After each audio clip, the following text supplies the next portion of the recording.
अस्सलाम वालेकुम नाज़रीन, मैं आपका मेज़बान मोहम्मद शरफुद्दीन सचिन न्यूज़ में आपका इस्तकबाल करता हूं। आइए देखते हैं आज की अहम खबर। ये सारा देश देख रहा है कि किस तरीके से देश भर में एनआरसी और सीएबी को लेकर प्रोटेस्ट किया जा रहा है। आज हैदराबाद के हाईकोर्ट एडवोकेट्स भी सड़कों पर उतर आए और हाईकोर्ट के सामने एक पीसफुल प्रोटेस्ट किया गया सीएबी और एनआरसी के खिलाफ। एडवोकेट्स ने कहा कि ये बिल्स हिंदुस्तान के पुरअमन माहौल को खराब करने की पूरी कोशिश कर रहे हैं। कोर्ट एडवोकेट्स ने पीसफुल रैली के जरिए हुकूमत तक पूरी आवाज पहुँचाने की कोशिश की कि इन बिल्स को वापस लिया जाए। इस प्रोटेस्ट के बाद क्या कहना है उन एडवोकेट्स का जो इस देश के कानून को बेहतरीन तरीके से जानते हैं, आइए सुनिए।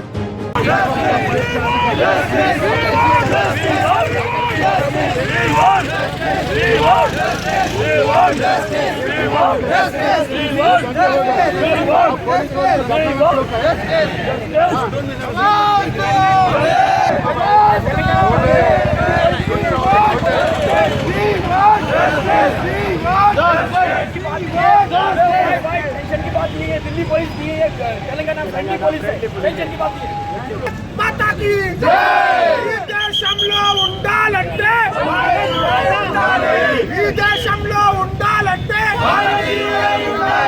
Go back go back go back go back go back go back Bharat Mata की జై। ఎన్ఆర్సీ వెంటనే అమలు చేయాలి। We support NRC, we support CAA, we support CAA. బంగ్లాదేశీలను వెంటనే చేయాలి, రోహింగ్యాలను వెంటనే చేయాలి। पाकिस्तान के तहजीब पे और मुसलमानों की वफादारी पे और हिंदू और मुसलमान को अलग करने की ये बिल को वापस लेने के लिए एडवोकेट भाइयों ने आज तेलंगाना हाईकोर्ट मीडिया पॉइंट पे या एक प्रोटेस्ट का प्रोग्राम मुनक्किद किया गया। आज हिंदुस्तान के हालात से आप सब वाबस्ता है। आज पार्लियामेंट में भारतीय जनता पार्टी अपने मेजॉरिटी के बलबूते पे आज हिंदुस्तान में कम्युनल पोलराइजेशन का काम कर रही है। एक शॉर्ट टाइम पॉलिटिकल गेन्स के वास्ते हिंदू वोट बैंक को एक जगह करने के लिए आज ये सिटीजनशिप अमेंडमेंट बिल लाया गया। ये हिंदुस्तान के कॉन्स्टिट्यूशन के खिलाफ है। आर्टिकल 14 के अंदर हिंदुस्तान की कॉन्स्टिट्यूशन अपने जो राइट्स को गारंटी दिए गया उसके अंदर religion right, expression of freedom और कोई मजहब की बढ़ाकर कम करने का कोई किसी को हक नहीं है। आज ये सिटीजनशिप अमेंडमेंट बिल जो सिटीजन अमेंडमेंट बिल 1955 को चेंज करते हुए आज अफगानिस्तान, पाकिस्तान, बांग्लादेश से आने वाले हिंदू और क्रिश्चियन, बुद्ध, जैन और सिख इन लोगों को पारसी को ही सिटीजनशिप के अंदर अमेंडमेंट बिल के तहत जो 31 दिसंबर 2014 से जो 5 साल हिंदुस्तान में without any legal documents, passport और दूसरे दीगर कोई डॉक्यूमेंट के बगैर जो है उनको सिटीजनशिप देने का ये जो अमेंडमेंट बिल लाया गया ये गलत है। ये मजहब के बुनियाद पे किया गया है। आज हिंदुस्तान के अंदर मुसलमानों का भी उतना ही हक है, हिंदुओं का भी उतना ही हक है। इस देश में हिंदुस्तान की फ्रीडम स्ट्रगल 125 साल की लड़ाई के अंदर मुसलमानों ने अपने जानो माल की कुर्बानी दी। ये देश हमारा है, ये देश हमारा रहेगा। यही हम पैदा हुए, यही मरेंगे, हम यही कब्रिस्तानों में गड़ेंगे। ये मोदी की गवर्नमेंट, ये central government, BJP, Bharatiya Janata party की गवर्नमेंट, ये फासिस्ट गवर्नमेंट, ये मुसलमानों को डराने धमकाने की कोशिश कर रही है।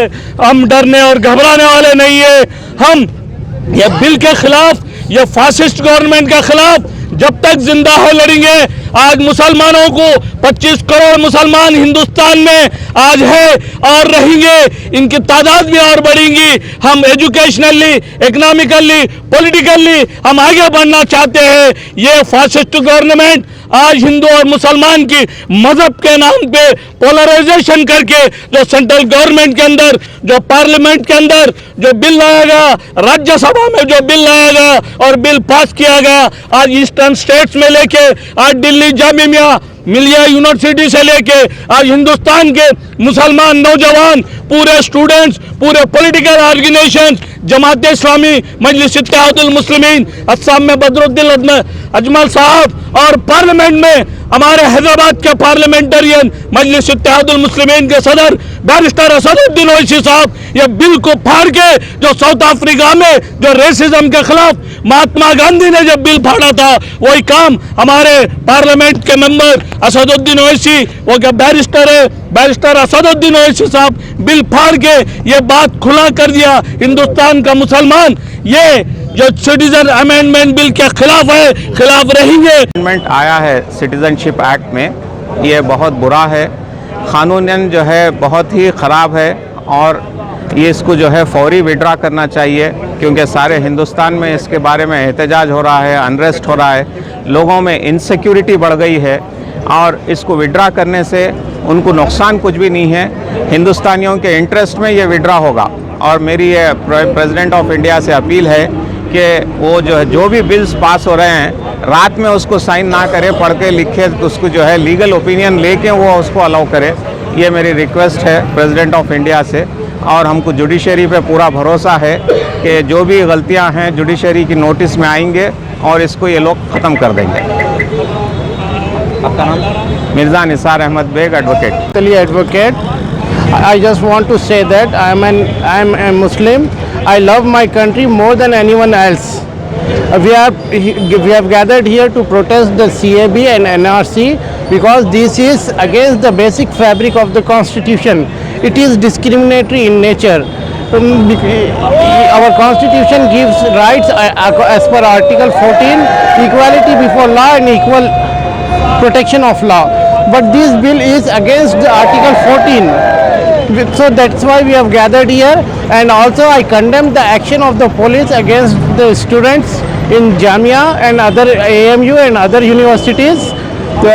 And I also thank all the other my Hindu brothers and all other citizens who are equally supporting us.